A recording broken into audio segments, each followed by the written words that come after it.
चोपडा तालुक्यात अवैध वाळू वाहतुकीविरोधात महसूल व पोलीस प्रशासनाने पहाटेच्या सुमारास मोठी धडक कारवाई करत वाळू माफियांना जबर दणका दिलाय।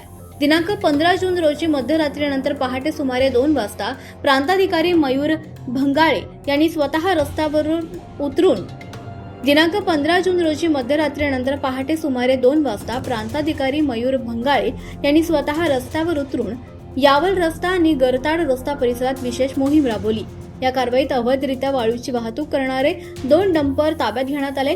27 ब्रास वाळूसह एकूण 46,50,000 रुपयांचा मुद्देमाल जप्त करण्यात आलाय।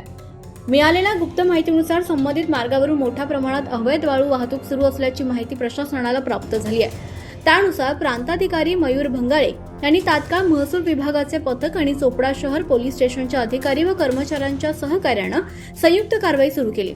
तपासणी दरम्यान 2 डंपर संशयास्पदरित्या आढळून आल्यानंतर चौकशी आणि कागदपत्रांची पडताळणी केल्यानंतर संबंधित वाहनाकडे आवश्यक परवानगी नसल्याचं स्पष्ट झालं।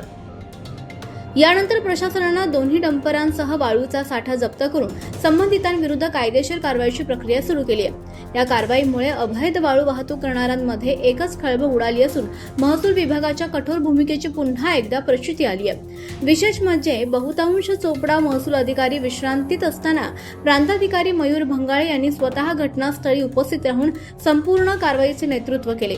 त्यांच्या या धाडसी आणि तत्पर तसंच कर्तव्यदक्ष भूमिकेची नागरिकांमध्ये सर्वत्र चर्चा होत असून प्रशासनाच्या कार्यक्षमतेबद्दल आता समाधान व्यक्त केले जात आहे। या मोहिमेत चोपडा शहर पोलीस स्टेशनच्या अधिकारी आणि कर्मचाऱ्यांनी देखील महत्त्वाची भूमिका बजावत महसूल विभागाला प्रभावी सहकार्य केलं।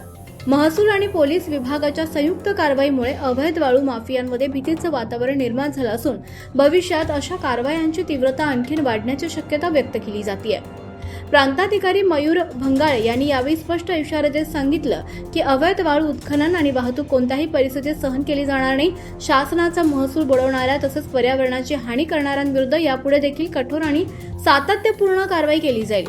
पहाटेच्या दरम्यान झालेल्या या धडक कारवाईमुळे प्रशासनाचा धाक पुन्हा एकदा अधोरेखित झाला असून चोपडा तालुक्यातील अवैध वाळू व्यवसायावर मोठा आळा बसण्याची अपेक्षा व्यक्त केली जाते। महाराष्ट्र टुडे मराठीसाठी ब्युरो रिपोर्ट यज्ञेश्वर पाटील, चोपडा, जळगाव।